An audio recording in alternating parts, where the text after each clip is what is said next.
Co-powered by Techno। Quad नेताओं का संयुक्त बयान भी जारी हो गया है। संयुक्त बयान में चीन की विस्तारवादी सोच पर एक बड़ी चोट पहुंचाई गई है। दक्षिण चीन सागर में तनाव पर चिंता जाहिर की गई है। सभी की तरफ से दक्षिण चीन सागर में डराने वाला युद्धाभ्यास बेहद गंभीर है। तो सभी 4 देशों की तरफ से, क्वाड कंट्रीज की तरफ से चीन की विस्तारवादी सोच को लेकर चिंता।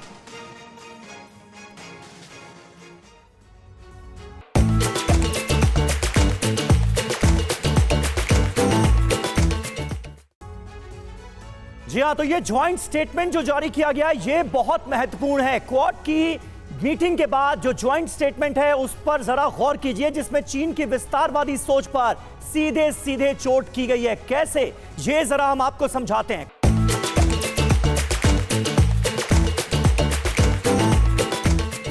क्वाड का ज्वाइंट स्टेटमेंट आपके सामने है। उसकी अहम बातें, दक्षिण चीन सागर की स्थिति पर गंभीर चिंता जताई गई है। साउथ चाइना सी में कैसे अपना दबदबा बढ़ाने की कोशिश में है चीन, ये दुनिया जानती है। दक्षिण चीन सागर में डराने धमकाने वाली जो ड्रिल की जा रही है वो बहुत गंभीर है, इसे क्वाड के मंच से बताया गया है। और देखिए, तीसरा जो बड़ा बयान है निकल कर आया, तटरक्षक समुद्री मिलिशिया शिप के इस्तेमाल का भी जो विरोध है वो किया गया है इस संयुक्त बयान में। और चौथी बड़ी बात क्या आ रही है, समुद्री विवादों का शांतिपूर्ण तरीके से अंतर्राष्ट्रीय कानून से जो हल है वो होना चाहिए। डीके पांडे सर, ये जो मैसेज है चीन के लिए कितना बड़ा है, क्योंकि हम जानते हैं कि जो क्वाड का फॉर्मेशन ही हुआ था वो हिंद और प्रशांत महासागर में चीन के दखल को रोकने के लिए किया गया था।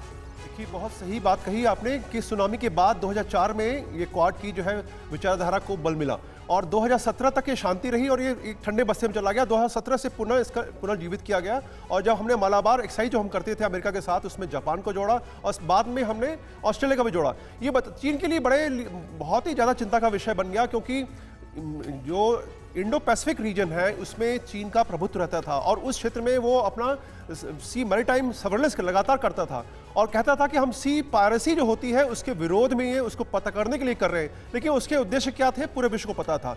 जिसके बाद जब ये क्वाड बना और उसके बाद उसका सशक्तिकरण जिस प्रकार से हुआ वो चीन के लिए निश्चित रूप से चिंता का विषय बना, क्योंकि चीन जो है जब चाहे उसकी इच्छा होती थी तो वो साउथ चाइना सी में ताइवान को डराने के लिए फिलीपींस पर कितनी बार उसने प्रयास किया, मैरीटाइम ऑपरेशन के थ्रू उनको परेशान करने के लिए कोस्ट गार्ड्स के बीच में तनाव रहा, तो इसके वो अपना जो प्रभुत्व बजाने का प्रयास जो था वो करता रहा।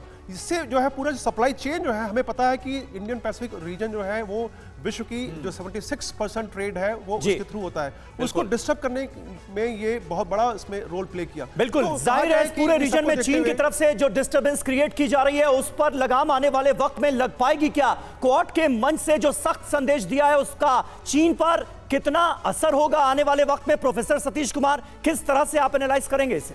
समीर, अगर इसको 90 के दशक से देखा जाए तो भारत अमेरिका संबंधी अपने आप में बड़ा महत्वपूर्ण एक कवच के रूप में चीन के विरुद्ध में काम करता रहा है। जी, चीन शुरू से ही भारत से जो भी आप कह लें डरता या भयभीत नहीं होता हो। अमेरिका को भी वो मानता था कि बहुत दूर का देश है, उससे भी हमें बहुत ज़्यादा हानि नहीं होगी। लेकिन जब जब भारत और अमेरिका साथ में मिले हैं चीन को पसीना आया है। आप ये 90 के दशक से लेकर 2024 तक का आप समीकरण देख सकते हैं। अब चूंकि क्वाड की स्थापना हुई है, क्वाड के बाद 2 देश और उसमें जुड़ गए, लेकिन 2 देशों के जुड़ने के बावजूद भी भारत ने इसे सैनिक तंत्र के रूप में तब्दील होने से मना किया, क्योंकि भारत आज भी जानता है कि हम शांति के पक्षधर हैं।